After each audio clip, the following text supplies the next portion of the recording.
Welcome students. पिछले class में हम लोगों ने पढ़ा algebra of matrices and inverse. आज के हम लोग अपने नए लेक्चर में पढ़ेंगे चैप्टर नंबर 2 एलिमेंट्री रो और कॉलम ट्रांसफॉर्मेशन।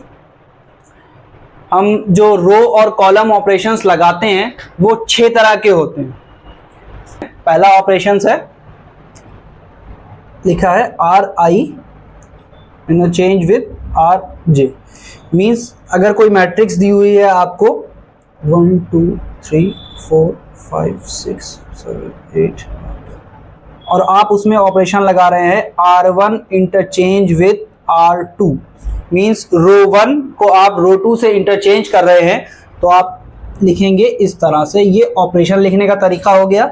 अब जो चेंज होने के बाद मैट्रिक्स आएगी वो देखिए कैसे होती है। रो 1 को रो 2 से चेंज कर रहा है तो रो 2 ये है और रो 1 ये, तो रो 1 ये बन जाएगी 4 5 6, रो 2 बन जाएगी 1 2 3, रो 3 चेंज नहीं होगी, वो सेम टू सेम रहेगी 7 8 और 9। ये हम लोगों ने पहला वाला ऑपरेशन पढ़ा कि कैसे इस्तेमाल होता है।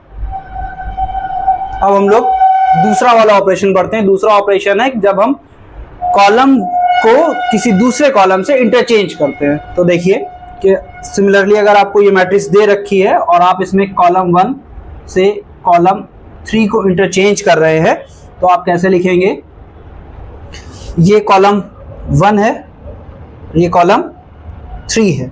जब आप इंटरचेंज करके लिखेंगे तो हो जाएगा ये कॉलम 1 3 6 9, 2 एज इट इज रहेगा 2 5 8 और फर्स्ट कॉलम थर्ड बन जाएगा 1 4 7। ये आपने पढ़ा। सेकंड ऑपरेशन कैसे इस्तेमाल करते हैं, ये लिखने का तरीका है और ये लिखने के बाद आएगी मैट्रिक्स। थर्ड जो है उसमें किसी भी रो में हम किसी कांस्टेंट k से मल्टीप्लाई करते हैं। देखिए कैसे। अगर हम कहें कि ये जो हमारी मैट्रिक्स है गिवन, इसमें हम रो 1 में 2 से मल्टीप्लाई करेंगे तो हम ऑपरेशन लिखेंगे 2R1। फर्स्ट एलिमेंट है 1, 1 की 2 से मल्टीप्लाई करेंगे तो हो जाएगा 2। सेकंड एलिमेंट है 2, 2 की मल्टीप्लाई 2 से करेंगे तो हो जाएगा 4 और थर्ड एलिमेंट है 3, 3 की मल्टीप्लाई 2 से करेंगे तो हो जाएगा 6। अब सेकंड और थर्ड एज इट इज रहेगी 4 5 6 7 8 9। इसी तरह अगर हम कॉलम में ऑपरेशन लगाना चाहें तो वो भी लगा सकते हैं। देखिए फोर्थ जो है आपका ऑपरेशन कैसे लिखेंगे कि अगर हम 2 की मल्टीप्लाई किसी कॉलम 1 में करते हैं, मान लीजिए इस कॉलम 1 में, तो लिखेंगे वो आएगा फर्स्ट एलिमेंट है 2 1 है, सॉरी फर्स्ट एलिमेंट है 1, 1 की मल्टीप्लाई 2 से करेंगे तो हो जाएगा 2। सेकेंड एलिमेंट है 4, 4 की मल्टीप्लाई 2 से करेंगे तो हो जाएगा 8। थर्ड एलिमेंट है 7, 7 की मल्टीप्लाई 2 से करेंगे तो 7 2 14 हो जाएगा। फिर second column as it is 2 5 8, third column है 3 6 9, 3 6 9।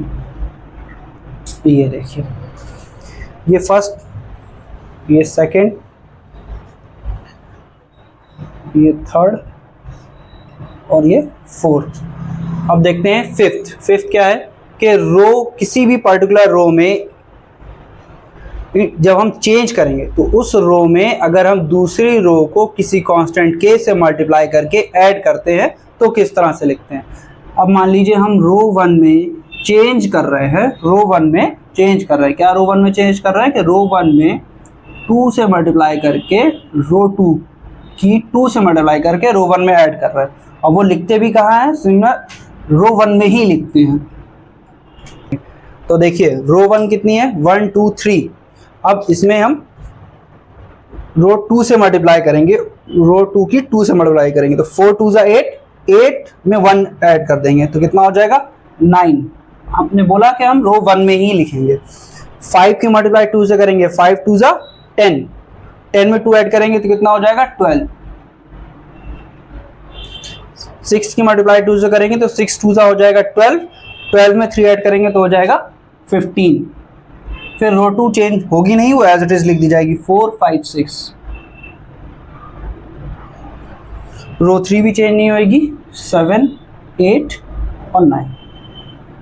देखिए अब सिमिलरली आप जो ये 6 ऑपरेशन है जो कि कॉलम में लगता है, ये आप लगा के देखिए। अगर कुछ प्रॉब्लम आ रही है तो कमेंट बॉक्स में बताइए। इसको आप अपनी कॉपी में लिख लीजिए। आगे है इक्विवेलेंट मैट्रिक्स, ये डेफिनेशन है। इक्विवेलेंट मैट्रिक्स ये होता है कि अगर हमें कोई भी मैट्रिक्स गिवन है तो उसमें हम जब एलिमेंट्री ऑपरेशंस लगाते हैं, चाहे हम रो के ऑपरेशंस लगाएं चाहे हम कॉलम में ऑपरेशंस लगाएं, जो हमें एक नई मैट्रिक्स मिलती है वो और जो हमारी गिवन मैट्रिक्स है आपस में इक्विवेलेंट मैट्रिक्स कही जाती है। आइए एक एग्जांपल से समझते हैं कि कैसे।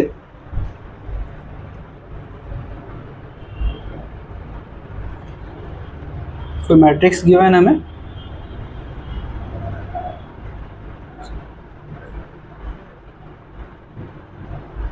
अगर हम इसमें ऑपरेशन लगा दें कि R1 में हम R2 को जोड़ दें तो देखिए एक हमें नई मैट्रिक्स मिलेगी B।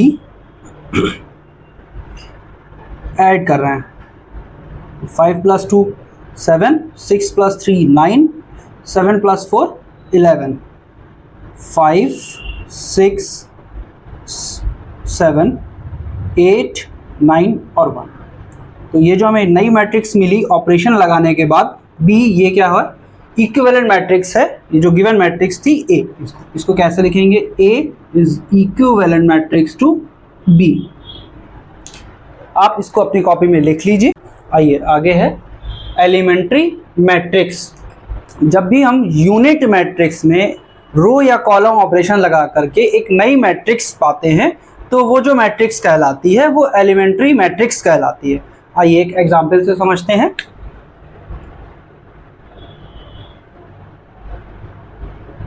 ए कोई यूनिट मैट्रिक्स है,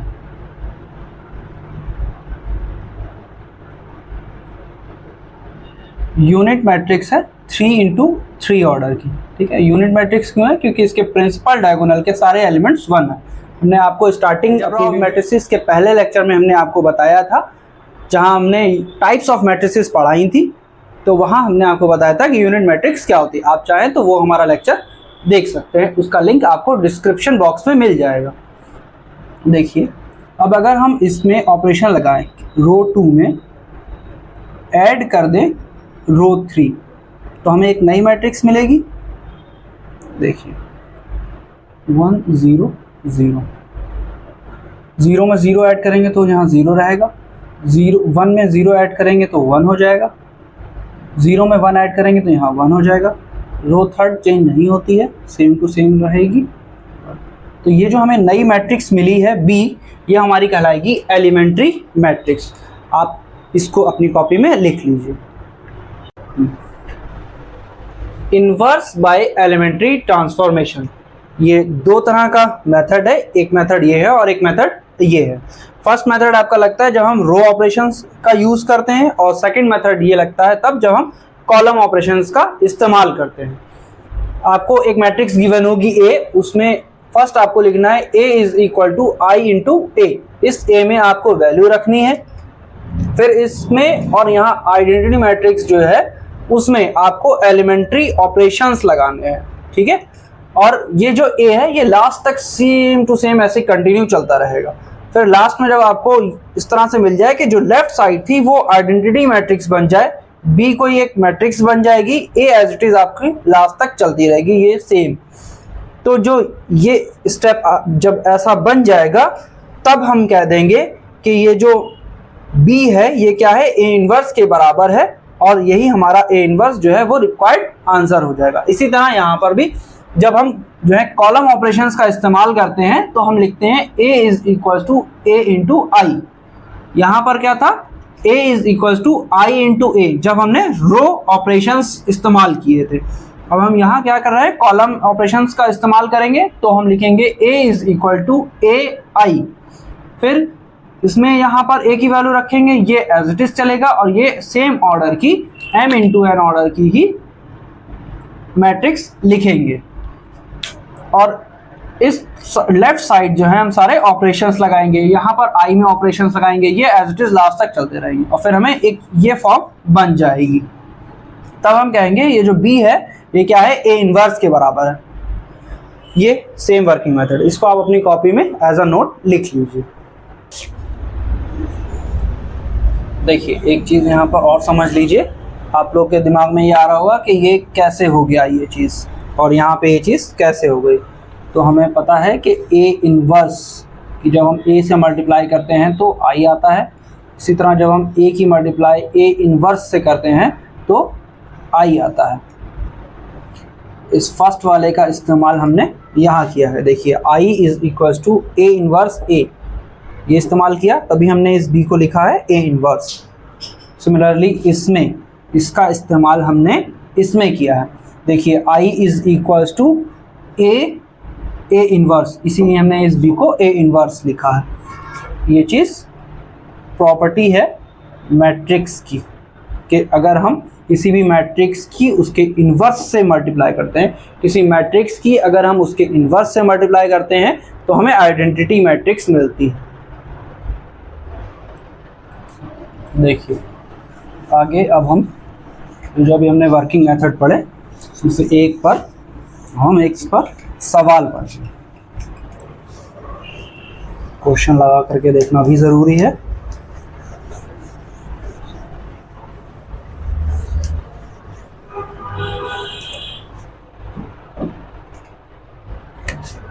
एक क्वेश्चन देखते हैं। ये कोई मैट्रिक्स हमें गिवन है 1 1 0 0 1 1 0 0 1। जो मैट्रिक्स हमें गिवन है ए, इसमें हम ए इन्वर्स निकालेंगे रो ऑपरेशंस का इस्तेमाल करके। तो रो ऑपरेशंस में अभी हमने आपको वर्किंग मेथड बताया था। क्या लिखते हैं सबसे पहले, ए इज इक्वल्स टू आई ए। यहाँ में ये देख सकते हैं कि ये 3 into 3 ऑर्डर की मैट्रिक्स है। हमने आपको बताया था लेफ्ट साइड में ए की वैल्यू जो भी मैट्रिक्स दी हुई है वो रखनी है। 1 1 0 0 1 1 0 0 1। अब ये 3/3 की है ए, तो हमें आइडेंटिटी मैट्रिक्स भी 3/3 की ही लिखनी होगी।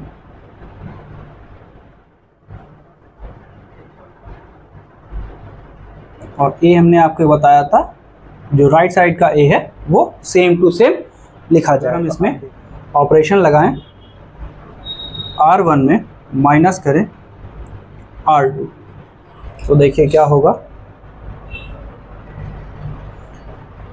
पहले हम आपकी सहूलियत के लिए लिखे दे रहे हैं जो चेंज नहीं होगा, मीन्स रो 2 चेंज नहीं होगी और रो 3 चेंज नहीं होगी, तो हम यहाँ वो लिखे दे रहे हैं 0 1 1 0 0 1।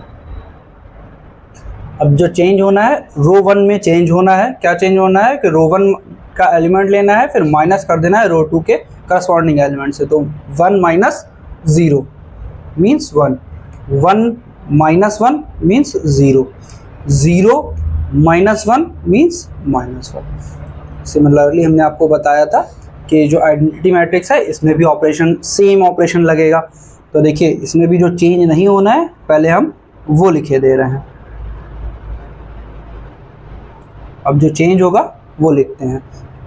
1 में से माइनस होगा 0 तो 1 आ जाएगा, 0 माइनस 1 करेंगे तो माइनस 1 आ जाएगा, 0 माइनस 0 करेंगे तो 0 ही रहेगा, और ये ए एज इट इज़ लिख दिया जाएगा।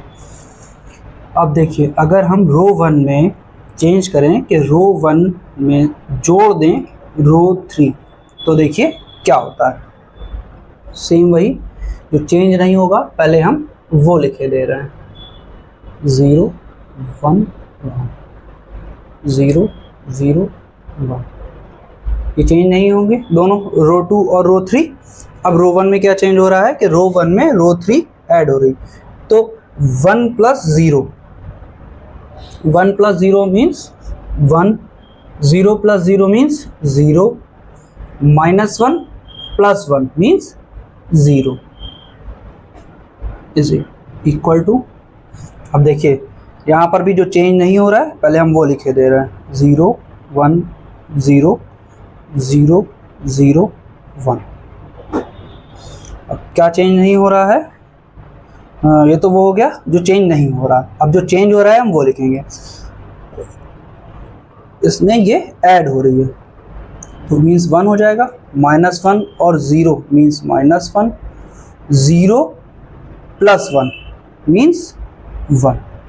ये ए एज इट इज।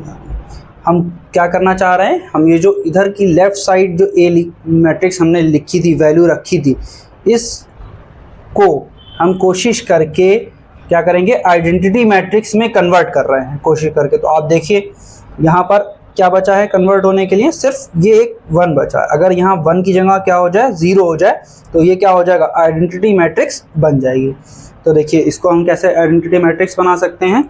अगर हम R2 में क्या चेंज कर दें, R2 माइनस R3 कर दें, तो देखिए क्या हो जाएगा। जो चेंज नहीं हो रहा है पहले हम वो लिख देंगे। तो हमने क्या लिखना है, 1 0 0। R2 चेंज होगी तो अभी इसको बाद में लिखेंगे, 0 0 और 1। ठीक है। अब देखिए 2 - 3 कर रहा है, 0 - 0 मीन्स 0, 1 - 0 मीन्स 1, 1 - 1 मीन्स 0। ठीक है। अब देखिए आगे इस साइड अगर ऑपरेशन लगाते हैं यही, तो जो चेंज नहीं हो रहा है पहले हम वो लिखे दे रहे हैं। तो 1 - 1 और 1। और देखिए रो 2 चेंज होगी तो हम उसे छोड़ दे रहे हैं, अभी उसको हम बाद में लिखेंगे, ये एज इट इज। अब देखिए this minus this means 0 - 0 means 0, 1 - 0 means 1, 0 - 1 means -1। तो अब आप देख सकते हैं ये क्या बन गई, आइडेंटिटी मैट्रिक्स बन गई आपकी 3x3 ऑर्डर की। तो देखिए हमने क्या बन गया, I = BA। ये हमने आपको स्टार्टिंग में बताया था वर्किंग मेथड के वक्त, इस्तेमाल करते वक्त, लिखवाते वक्त। तो देखिए हम यहाँ से कह सकते हैं implies that A inverse is equals to, ये वाली जो मैट्रिक्स है ये A इनवर्स कहलाएगी। क्यों? क्योंकि हम जानते हैं B = A इनवर्स होता है। तो 1 - 1 1 0 1 -1 0 0 और 1, यही हमारा रिक्वायर्ड आंसर हो जाएगा। इसको वीडियो को आप पॉज कर लीजिए और फिर अपनी कॉपी में नोट कर लीजिए। नेक्स्ट टॉपिक है सब मैट्रिक्स। इफ अ रो और कॉलम और बोथ मीन्स कॉलम और रो या दोनों चीज़ें, कॉलम और रो को अगर हम निग्लेक्ट करें तो जो एक मैट्रिक्स बनेगी वो क्या कहलाती है, सब मैट्रिक्स कहलाती है। देखिए कैसे, एक एग्जांपल से समझते हैं कि ए कोई हमें मैट्रिक्स गिवन थी, 1 2 3 4 5 6 7 8 9। हमने क्या किया, यहाँ पर रो 1 और कॉलम 3 को नेग्लेक्ट किया। ठीक है, हमने क्या किया, रो 1 को एंड कॉलम 3 को नेग्लेक्ट किया, तो हमें एक नई मैट्रिक्स मिली। क्या मिली, 4 5 7 8। तो ये जो मैट्रिक्स मिली हमें 2x2 की नई, एक रो और एक कॉलम को निगलेक्ट करने के बाद, तो ये जो मैट्रिक्स मिली ये सब मैट्रिक्स कहलाती है।